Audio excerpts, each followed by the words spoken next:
आप सभी जानते हैं कि आजकल चर्चा के केंद्र बिंदु में नई नई राष्ट्रीय पार्टी का दर्जा प्राप्त किए हुए भारत की राजनीति की सबसे नई नवेली, अजब अलबेली और अब एक पहेली बनती हुई पार्टी की राजकीय करामात सबके सामने है।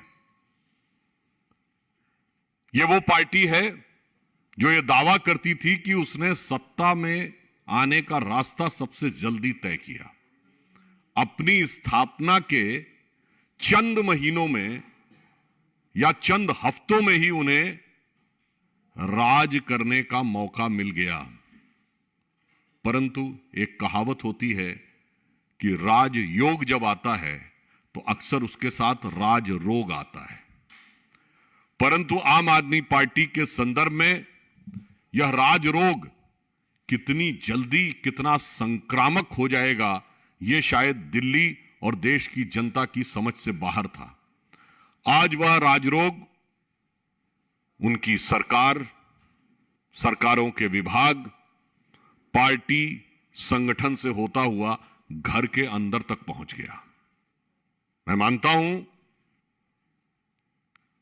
कि नई राजनीति के स्वघोषित अग्रदूत केजरीवाल जी, जो आज भारत की राजनीति के सबसे बड़े सवाल हैं, वो एक मामले में बधाई के पात्र हैं कि इतने कम कालखंड में उन्होंने वो स्तर प्राप्त कर लिया कि कभी हम लोग भिन्न भिन्न भ्रष्टाचार के आरोप की पार्टियों के नेताओं के बड़े बड़े घरों के बारे में सुनते थे, उत्तर से लेकर दक्षिण तक, और जिन नेताओं के बारे में वो कस्में खाते थे राजनीति में आने से पहले, आज ऐसा लगता है कि अब वो रफ्ता रफ्ता वो मेरी हस्ती का साया हो गए।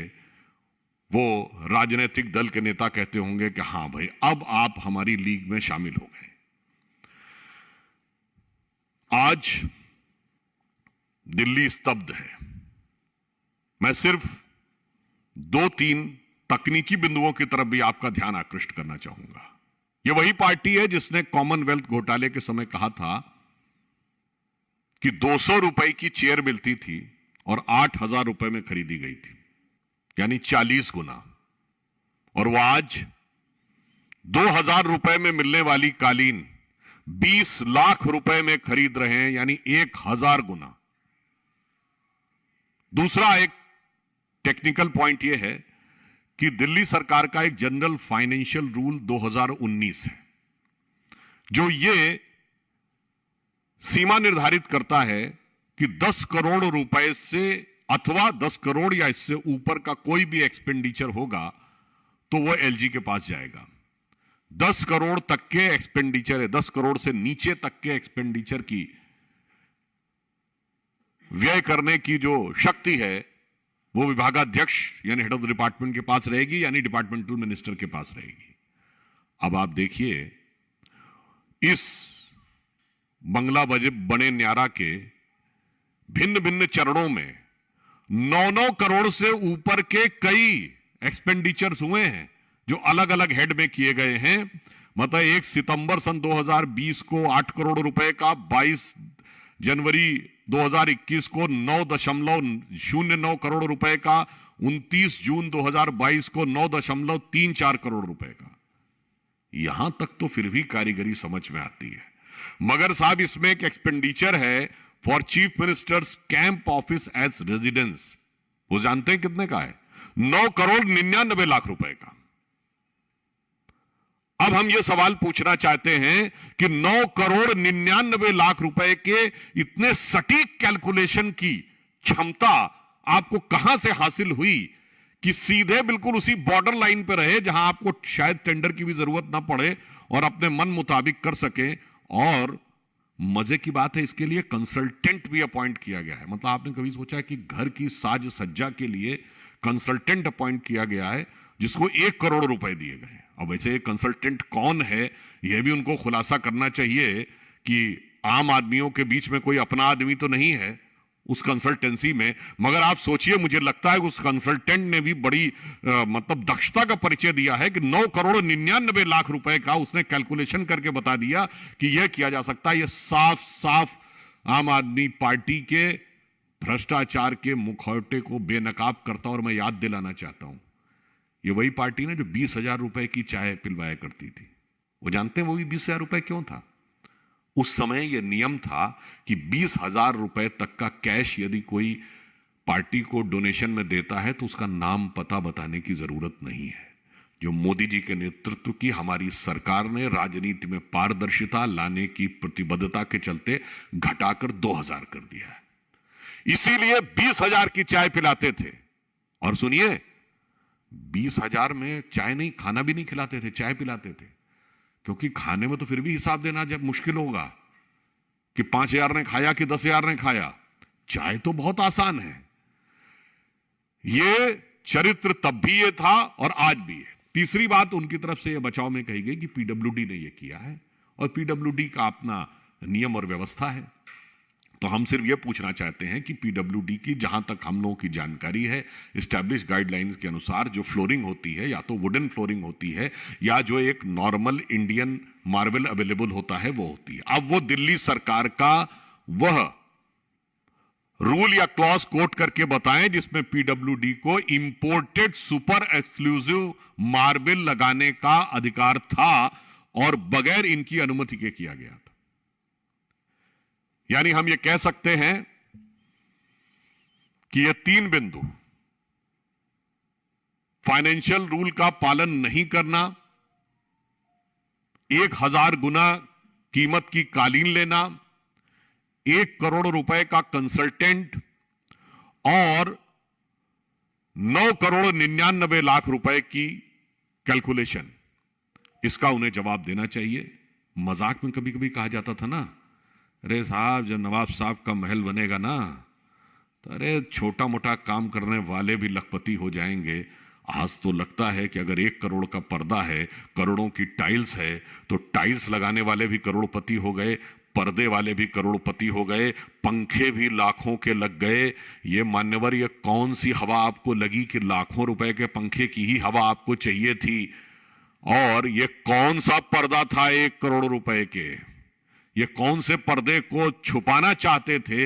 यह बात सबके सामने होनी चाहिए। और एक बात मैं गंभीरता से कहना चाहूंगा, दिल्ली की जनता ने इनके द्वारा किए गए दावों को लेकर एक विश्वास किया। आज दिल्ली की जनता अपने को छला हुआ, ठगा हुआ महसूस कर रही है। मुझे लगता है कि इतने कम कालखंड में किसी पार्टी ने जिस प्रदेश से चुन के आए हो उसकी जनता के विश्वास पर इतना बड़ा आघात कभी नहीं किया होगा जो आम आदमी पार्टी और उनके नेता केजरीवाल जी के आवास को लेकर हुआ है। अब वो बातें आप सब जानते हैं कि जो इनका कमिटमेंट होता था अब सब चला गया है। अब टोपी भी गई है, मफलर भी गया है, पर उसके साथ साथ मुख का मुखौटा भी उतर गया है। तो मैं सिर्फ ये कहना चाहूंगा कि अब जिस तरीके से वो उनकी हकीकत जाहिर हो गई है इस मकान को लेकर, तो मुझे उसके ऊपर एक ही पंक्ति ध्यान आती है कि अब जो चेहरे से जाहिर है छुपाएं कैसे। अब जो चेहरे से जाहिर है छुपाएं कैसे। आपकी मर्जी के मुताबिक नजर आए कैसे।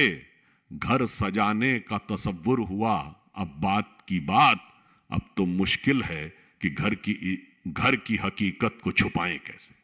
धन्यवाद। सुधांशु जी, टाइम्स और भारत की टीम लगातार दीवार के घर के बाहर है। हम कह रहे हैं कि अगर आपको कुछ छुपाना नहीं है तो अपने घर के अंदर दिखाइए हमें कि क्या है।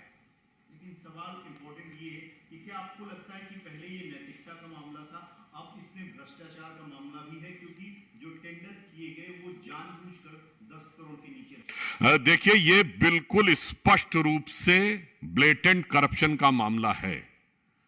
चूंकि पहली बात तो आप देखिए, अगर कोई भी घर आप बनाते हैं या रिनोवेशन भी करते हैं, सामान्यतः उसका जो आप अपने घर का भी करते हैं तो एक ही बार में आप उसका बजट अलॉटमेंट करते हैं।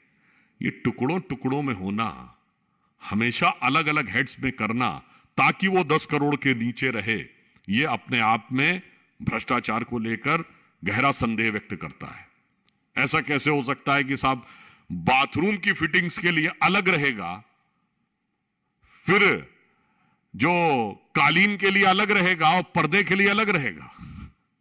तो मुझे लगता है, और फिर जो एक उदाहरण बताया कि 9,99,00,000 रुपए, अब मुझे लगता है इसमें 0.01% की जो बचत की गई है ना, उससे साफ हो गया है कि कट्टर ईमानदार का असली किरदार में अब 0.01% की भी ईमानदारी की संभावना नहीं बची।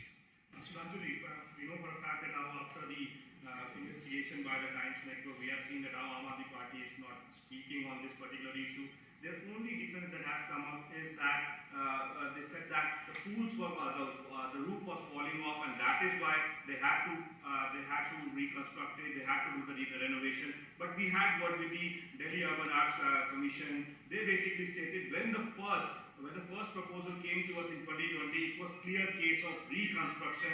It was not a clear case of renovation. So they basically said for reconstruction, and they raised objections on it. And we also know that how other houses in that vicinity were also included in construction of this particular house. Actually, there are two things. The so-called renovation, when the roof was falling, first, we would like to ask that either they were naive enough that they were not knowing what the reality is, or they are cunning enough that they are trying to have a fig leaf cover on this. जब शीला जी पे आरोप लगाते थे तो बचकाना था या शातिराना था? दूसरी बात, second thing, if you are saying that the roof was not working, तो by which logic imported Vietnamese tiles can support the strength of roof? And such a costly curtains can support the strength of roof? हकीकत यह है कि आपके ऊपर की छत हट गई है। Since you are calling it a blatant corruption, what sort of pro-BJP you want to have in this environment? Actually, first of all, it is a matter related to state government. Now, it is incumbent on the part of the self-proclaimed, self-styled champions of the chastity and probity in politics. What is their reaction? It is having three dimensions. Number one, it is a legal and technical aspect. Number two, it is political aspect. And third is a moral aspect. So we want and we will look carefully and vigilantly the reactions, what they take, and then accordingly and appropriately the government and its agencies, whatever is fit, they will take an appropriate action. Would you want ACB, the Delhi government's ACB, to probe this matter? First, you are saying that the Aam Aadmi Party representatives are not speaking. So I think right now they are speechless. We will have to wait till what time they will remain actionless. Sudhanshu जी, एक और सवाल दिल्ली सरकार से ही जुड़ा हुआ है कि दिल्ली सरकार के अंतर्गत जल बोर्ड आता है और एक ऐतिहासिक मॉन्यूमेंट था जिसको तोड़कर दिल्ली जल बोर्ड के सीईओ ने अपना जो है वहां पर अपने रहने के लिए आवास बना लिया, जबकि आर्कियोलॉजिकल सर्वे ऑफ इंडिया ने इसको नोटिस दे रखा था प्रोटेक्ट करने के लिए। If anything of this sort is available in the media, what we know, this shows the expansionist design of the Aam Aadmi Party government is not limited to their chief minister, it's also pervading to the other areas. तो अपने बंगला बने न्यारा की विस्तारवादी नीति, ऐसा लगता है कि सरकार के दूसरे बंगलों पे भी है, मगर मुझे लगता है दिल्ली की जनता दुखी है, व्यथित है, और फिर भी वो बड़े गौर से देख के कह रही है, नजर लागी राजा तोरे बंगले पे। सर, एक अलग सवाल है कर्नाटक से। कांग्रेस पार्टी ने भी शिकायत दर्ज कराई है कि बीजेपी के तमाम नेता वहां भड़काऊ भाषण दे रहे हैं, धार्मिक प्रवचन दे रहे हैं, उन खिलाफ बेंगलुरु के थाने में शिकायत दर्ज कराई है। HM के खिलाफ मजे की बात यह है कि वो ऐसे व्यक्ति को स्टार कैंपेनर बना के भेजते हैं और अपने माइनॉरिटी सेल का भी प्रमुख उसी को बनाते हैं, जिसने एक से एक बड़े बाहुबलियों, ये इमरान प्रतापगढ़ी जी की बात कर रहा हूं, जिन्होंने अतीक अहमद के शान में शेर पढ़ा, मुख्तार अंसारी के शान में शेर पढ़ा, शहाबुद्दीन के शान में शेर पढ़ा, औरंगजेब की कब्र पे जाकर फातिया पढ़ा और उसे रहमतुल्लाह अल सलेह कहा। ऐसे जहर बुझे लोगों को ले जाके आप कहते हैं कि हम माहौल बिगाड़ रहे हैं। याद करिए इमरान प्रतापगढ़ी ने क्या बोला था अतीक अहमद के लिए, कि शायद कभी किसी का ऐसा कद नहीं होगा, कई सदियों तक कोई अतीक अहमद नहीं होगा। तो मैं याद दिलाना चाहता हूं कि उसके आगे की एक लाइन में अपनी तरफ से जोड़ दे रहा हूं, अगर इसी राह पर चलते रहे जनाब तो आपके खानदान में कोई सियासी वलीअहद नहीं होगा। वलीअहद कहते हैं सक्सेसर ऑफ द थ्रोन।